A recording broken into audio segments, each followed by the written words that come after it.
Olá, sejam muito bem-vindos à TV Economista com mais um programa de interesse da classe dos economistas.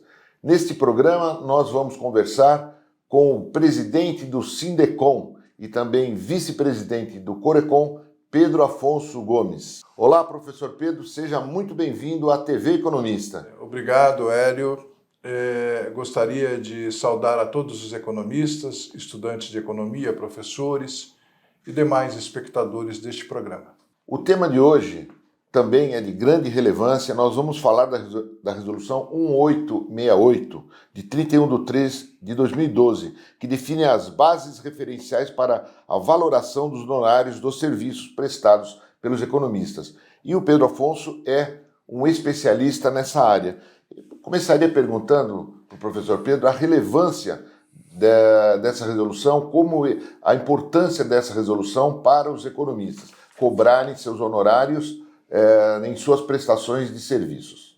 Eu gostaria de ressaltar que a temática honorários profissionais é muito importante para todas as categorias profissionais, especialmente aquelas que são liberais, ou seja, que trabalham mediante contrato com empresas, com pessoas físicas, com instituições. O honorário profissional, já existe até uma piada a respeito, né? Eu posso demorar 10 minutos para fazer um trabalho e cobrar muito por esses 10 minutos. Mas o que está sendo remunerado não são os 10 minutos, são os 30 anos em que eu estudei e tive prática para saber resolver um problema em 10 minutos. Então, gostaria que os economistas e estudantes pensassem nisso, com relação a essa temática de honorários profissionais. O Conselho Federal de Economia fixou, então, através da Resolução 1862/2002, alguns critérios de remuneração. Então, o primeiro deles, que eu acho que é o mais comum na maioria dos trabalhos, o profissional, no caso o economista, vai trabalhar, por exemplo, em assessoria, consultoria ou mesmo em perícia e vai cobrar do seu cliente um valor fixo. Ele vai combinar com o cliente quanto a esse valor. E o cliente aceitando, evidentemente que dentro desse valor o profissional vai ter que administrar os seus custos, as horas que vai trabalhar, o que vai ter que fazer. O segundo seria cobrar um percentual sobre o sucesso da demanda. Então, vamos dar como exemplo um projeto de investimento. Para que esse projeto de investimento seja exitoso, ou seja, a entidade financiadora, por exemplo, o BNDES, que ele possa liberar esse valor, precisa ser feito um projeto bem montado, um projeto bem estruturado, que é expertise dos economistas. Então, se alguém faz um projeto, digamos, de 3 milhões de reais, ele pode cobrar, segundo as próprias normas do BNDES, 6% do valor do projeto, o que significa algo como 180 mil reais. Ele combina isso com o cliente e, então, a remuneração dele não será mais um valor fixo, será um valor variável em relação à obtenção desses recursos. Uma outra situação que a gente coloca, mais comum, especialmente nos ambientes institucionais, como o judiciário e empresas maiores, se trabalha com a hora técnica do economista. Então, o COFECON estabeleceu como valor piso, ou seja, o menor valor possível de se cobrar por hora técnica do economista, R$ 438. Está vigorando a partir deste mês de setembro e vigora até agosto de 2022. Basicamente, são esses as formas. No caso do valor da hora técnica, da hora de trabalho, ela é importante porque quando se apresenta um orçamento como perito do juízo, deve-se relatar quantas horas vão ser gastas naquele trabalho. Multiplica-se o número de horas pelo valor base e se obtém o valor total. Por exemplo, se serão 20 horas de trabalho, serão R$ 8.760, 438 vezes 20 horas. São essas as formas básicas de contratação. Muito bem. Pedro, e como é feita essa tabela de reajustes e a questão da regulação? Como que envolve os grupos de trabalho? Hélio, o reajuste da tabela, ou seja, do valor piso do VHTE, ela é feita com base na variação do IPCA de agosto a julho do ano seguinte. Então é automática. Com relação aos grupos de trabalho, o que você chama de grupos de trabalho, eu chamaria assim de atividades do economista. Não sei se todos sabem, estudantes economistas, professores, nós temos um hall de atividades que é aproximadamente 50 atividades diferentes. E para cada uma dessas se aplicam esse valor da hora de trabalho ou se aplica o contrato fechado. Vou dar exemplos aí só para a gente ver. Quando se faz um laudo pericial, imagine que seja de revisão de operação de cheque especial. Então, o perito vai estimar que vai demorar 30 horas. Ele aplica o valor da hora, vezes 30, né? E vai obter um valor próximo aí a 13 mil reais, que seria o valor normal. Só que esse valor não pode ser cobrado fora um pouco da praxe de mercado. Ou seja, cada região do Brasil e cada região do estado tem praxes diferentes. Sem querer ter assim um número muito exato, se um perito trabalha no Fórum Central de São Paulo, ele ganha um valor próximo do teto de 438. Ele consegue obter honorários fixados na base do teto. Se ele trabalha num fórum regional, que são 13 na capital de São Paulo, e mais na Grande São Paulo, que são fóruns menores, ele consegue possivelmente 75% da base. E no interior de São Paulo, com algumas exceções de cidades maiores, ele consegue cerca de 50%.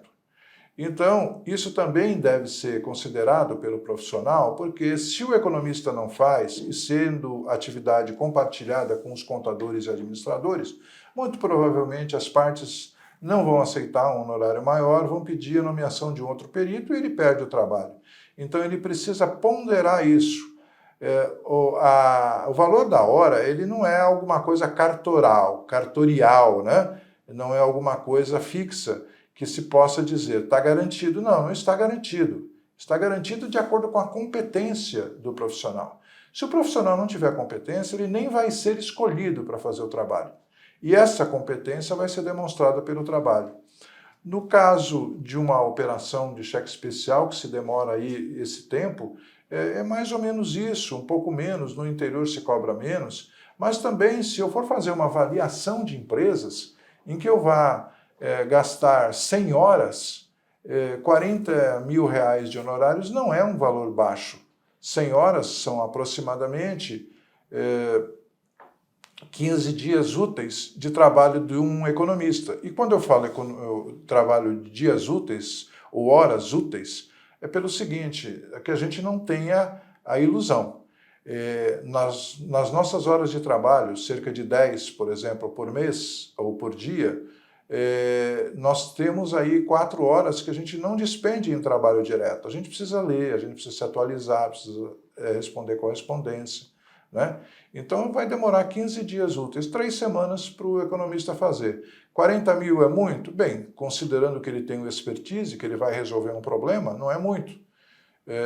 Então são nesses casos que se aplicam os honorários. Existem muitas outras funções que a gente poderia aplicar. Todos os trabalhos dos economistas. O Sindicato dos Economistas tinha até há poucos anos, depois que eu assumi a presidência, nós começamos a editar anualmente a tabela referencial de honorários dos economistas. Só que alguns anos atrás, há exatos 2 anos, o Ministério Público Estadual proibiu a edição dessas tabelas, então nós tivemos que tirar e não editar mais essas tabelas referenciais.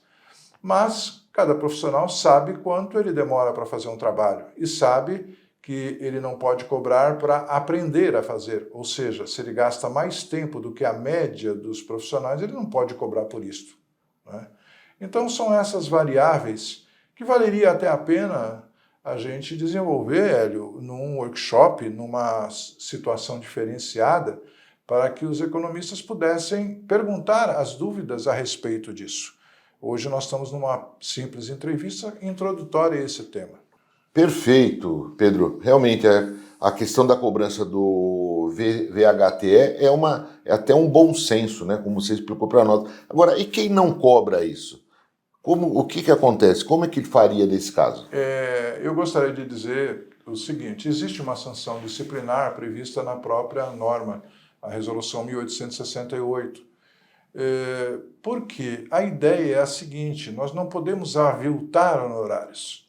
Eu estou nesse mundo de economia há mais de 40 anos e sei bastante bem que existem pessoas que adoram fazer leilão de honorários.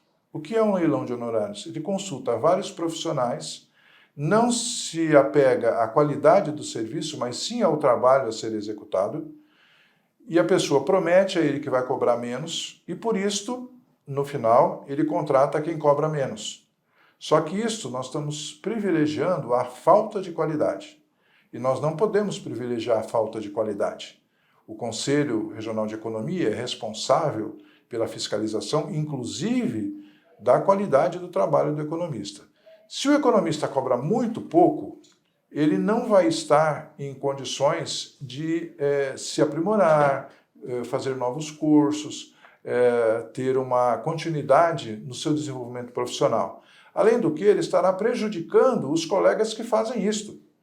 Então, existe uma sanção disciplinar, ele pode ser denunciado por cobrar honorários aviltantes. Só a exceção que se coloca nesta mesma resolução é quando o perito do juízo recebe uma nomeação de um juiz e o juiz fixa honorários, porque esta é a atribuição do juiz no Código de Processo Civil, e aí o perito não tem muito o que fazer, ele tem que aceitar os honorários fixados pelo juiz. Mas, se todos trabalharem unidos no sentido de mostrar a qualidade e que cada trabalho desse resolve os problemas do seu cliente ou das partes envolvidas, nós vamos conseguir elevar.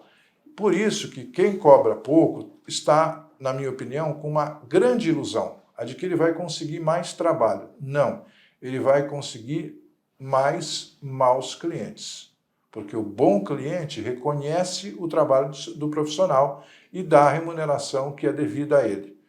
Mesmo na crise, a gente consegue ter isso. Mas é claro, as pessoas querem pagar menos. A gente não pode entrar nesse jogo. Excelente, Pedro, excelente. É um tema bastante complexo e, como você disse, realmente cabe um seminário, cabem outras entrevistas dessa, cabem outros programas. E vocês que nos acompanham, enviem perguntas, mandem por e-mail, visitem as nossas páginas sociais, nossas redes sociais e participe dos nossos conteúdos, mandando perguntas pelo e-mail imprensa@coreconsp.org.br.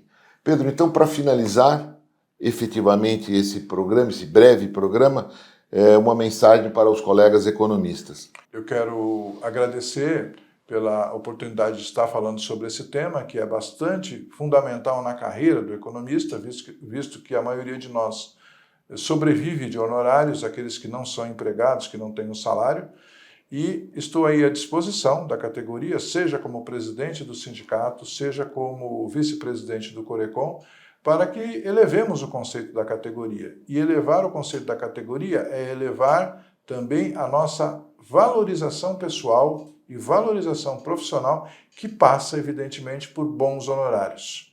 Agradeço a todos. Então, muito obrigado pela sua participação. Hoje, nosso programa contou com a presença do economista Pedro Afonso Gomes, presidente do Sindicato dos Economistas de São Paulo e vice-presidente do Conselho Regional de Economia de São Paulo. Pedro, mais uma vez, obrigado. E obrigado a você que acompanhou mais essa transmissão da TV Economista.